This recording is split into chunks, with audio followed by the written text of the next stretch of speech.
At the beginning of the movie, we see a boy named Michele Silenzi cycling to his school in Trieste, Italy. He has a 50-euro note with which he plans to buy a costume for a party. At school, he sits behind his longtime crush, Stella. Their class is interrupted by a police officer named Giovanna, who also happens to be Michele's mother. She is there to inquire about a student's disappearance. Giovanna requests the class to inform the police if they hear from the missing student. After she leaves, Michele's nose starts to bleed, so he runs to the bathroom. His bullies, who have been troubling him for a long time, threaten him into handing them all of his money. He goes back home, disheartened by the incident. He brings out a few pennies he had saved and decides to buy one with the money. Michele then visits a rusty-looking store and asks for a superhero costume. The shopkeeper hands him a skin-tight overall and a lousy cape. He claims that it is the suit of a Chinese superhero. Michele doesn't seem fond of the costume, but buys it anyway. When Giovanna returns home from work, she sees Michele in his costume, refusing to go to the party because he thinks he looks stupid.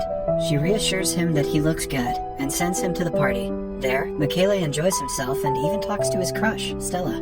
But then his bullies play a video of Stella walking through the street. They claim that the video was found on Michele's phone and that he has been stalking Stella.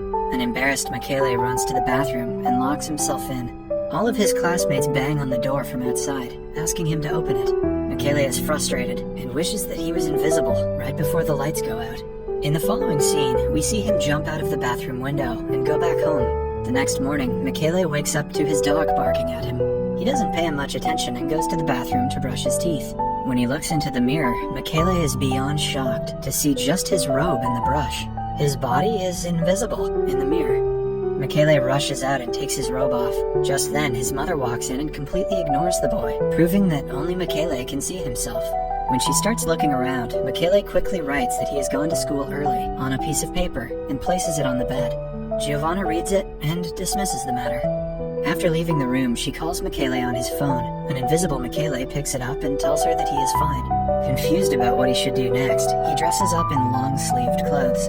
After covering every part of his body, he goes to school and watches Stella from afar. Michele then notices his bully and plans to teach him a lesson for troubling him so much. He takes his clothes off and walks inside the school naked and invisible. During class, he picks up the bully's paintball gun and uses it on the teacher, causing the teacher to suspend the bully. Then, Michele makes his way to the girls' changing room and watches them undress.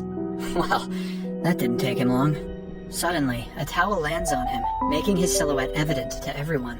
Right then, his powers start to fade, making him visible again.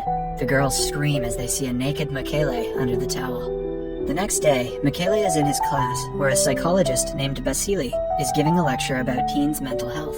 2 of Michele's classmates have run away from home in the past month, so he thinks it is necessary to understand teens' way of thinking. As Michele listens to the lecture, his hands start to glow, and suddenly, they disappear. Thankfully, the class is over, and he runs out before anyone can see him disappear.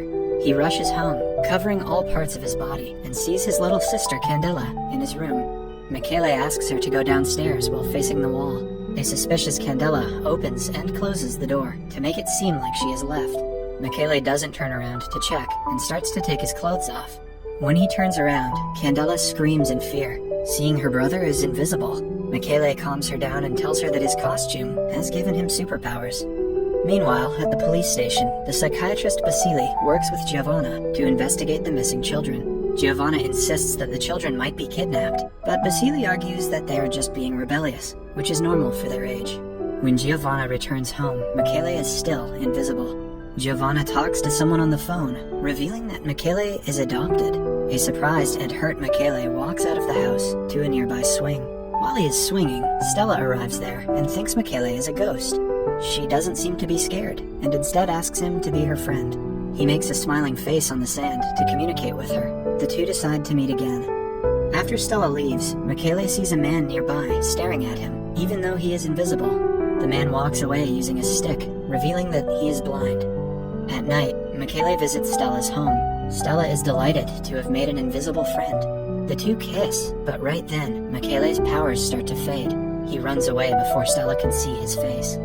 Later, Stella is in her gymnastic class alone when a needle strikes her back. It makes her drop unconscious. Elsewhere, Michele has decided to tell Stella about him being the invisible boy. He makes his way to her gymnastic class with his dog. When he reaches the building, he sees a masked man carrying Stella. Michele attacks the man, and the dog bites his hand. However, the man manages to escape with the girl. Later, the police arrive at the scene. They figure that the missing children weren't running away but have been kidnapped. Stella wakes up in a strange facility with her head attached to several wires. The psychiatrist Basili is there, interrogating her. It turns out that he is the one who has been kidnapping the children. They run some tests on the girl and send her to a cell. 2 of her friends, who had gone missing before her, are there too. The following day, Michele is alone at a nearby beach when suddenly the blind man from the previous day appears in front of him. The man answers all of Michele's questions before he can ask them. It is as if he can read minds. When Michele asks him who he is, the man reveals that his name is Andrzej, and he is Michele's father. The boy doesn't believe Andrzej and accuses him of lying. Andrzej then begins to tell his story.